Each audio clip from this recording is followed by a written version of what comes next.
The Lord be with you. And also with you. A reading from the Holy Gospel according to John.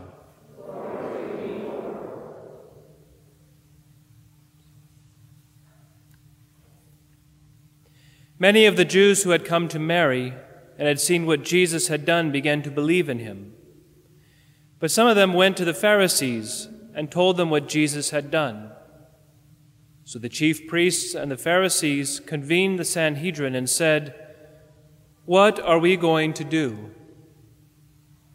This man is performing many signs. If we leave him alone, all will believe in him, and the Romans will come and take away both our land and our nation." But one of them, Caiaphas, who was the high priest that year, said to them, "You know nothing, nor do you consider that it is better for you that one man should die instead of the people, so that the whole nation may not perish." He did not say this on his own, but since he was high priest for that year, he prophesied that Jesus was going to die for the nation, and not only for the nation, but also to gather into one the dispersed children of God. So from that day on, they planned to kill him. So Jesus no longer walked about in public among the Jews, but he left for the region near the desert to a town called Ephraim, and there he remained with his disciples. Now the Passover of the Jews was near, and many went up from the country to Jerusalem before Passover to purify themselves. They looked for Jesus and said to one another, as they were in the temple area, "What do you think? That he will not come to the feast?" The Gospel of the Lord.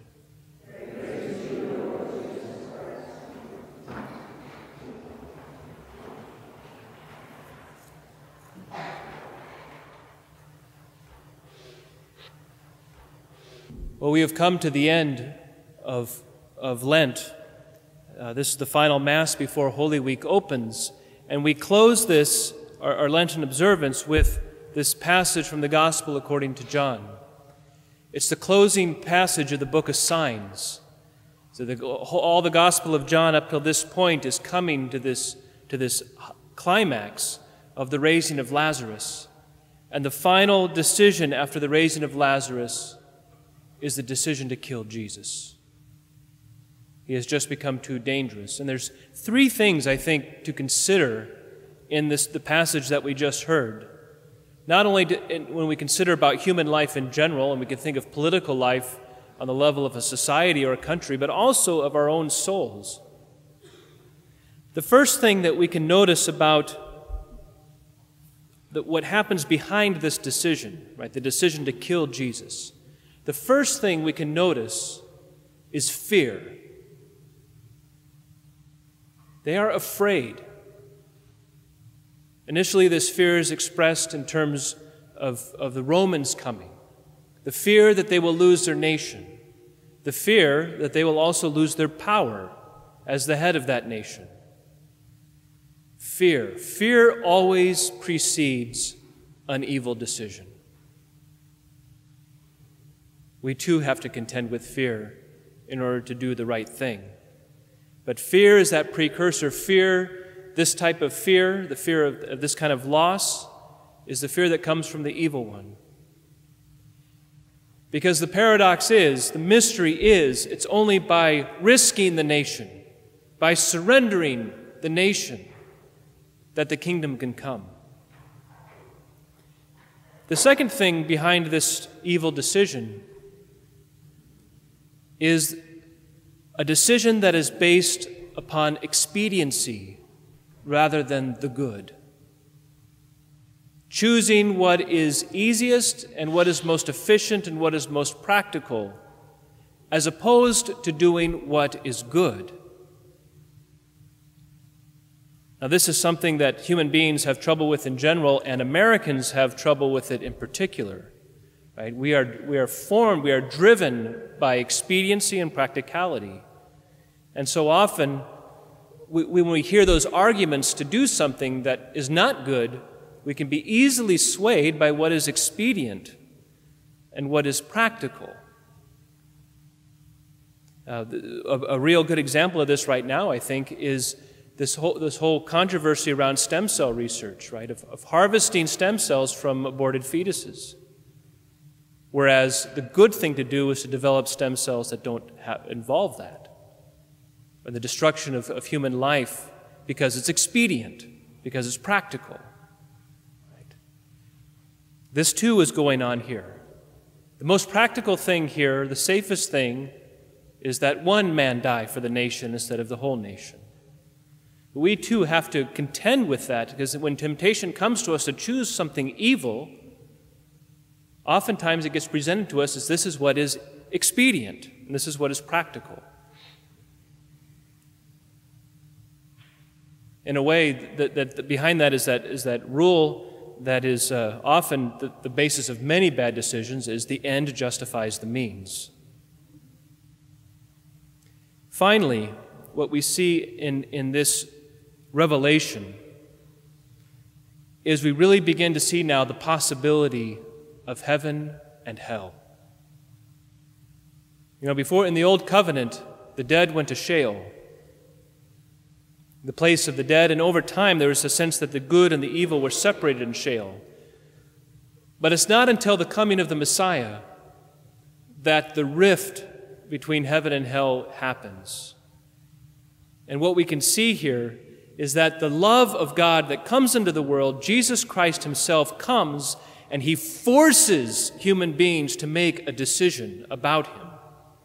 He forces, you will either accept my love or you will harden yourself to my love. And that is where the possibility of heaven and hell open up. The love of God comes, and it's a sword, it's a dividing line between those who will accept, and by not accepting, by rejecting that love, the heart becomes hardened, and this encasement happens around the heart to prevent that love from coming in, and this is where hell happens. The soul that has walled itself off from the love of God. And instead of experiencing divine love as love, it will experience God's love as wrath. The soul that has rejected love will only be tormented by love. So this is what is before us. We have to contend with fear. We have to contend with expediency over the good. And we also have before us the genuine possibility of heaven and hell. Finally, the way around this is to turn to one of the fathers of the church, who the church has us in our office of readings this morning, St. Gregory of Nazianzen, who was a bishop and father of the early church. He's one of the Cappadocian fathers who really helped us to understand the divinity of the Holy Spirit. And here's what he says. Here's what he says we should do on the verge of Holy Week. He says, we must sacrifice ourselves to God each day and in everything we do, accepting all that happens to us for the sake of the Word, imitating his passion by our sufferings, and honoring his blood by shedding our own. We must be ready to be crucified. If you are a Simon of Cyrene, take up your cross and follow Christ.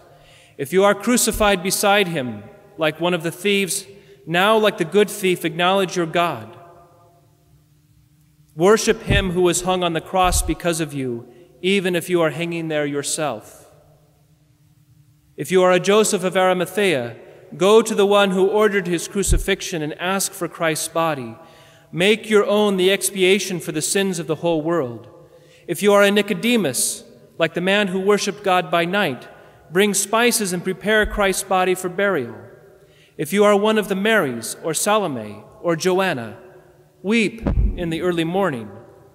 Be the first to see the stone rolled back, and even the angels, perhaps, and Jesus himself. This is the way through Holy Week. Sacrificing ourselves to God and honoring his blood by shedding our own.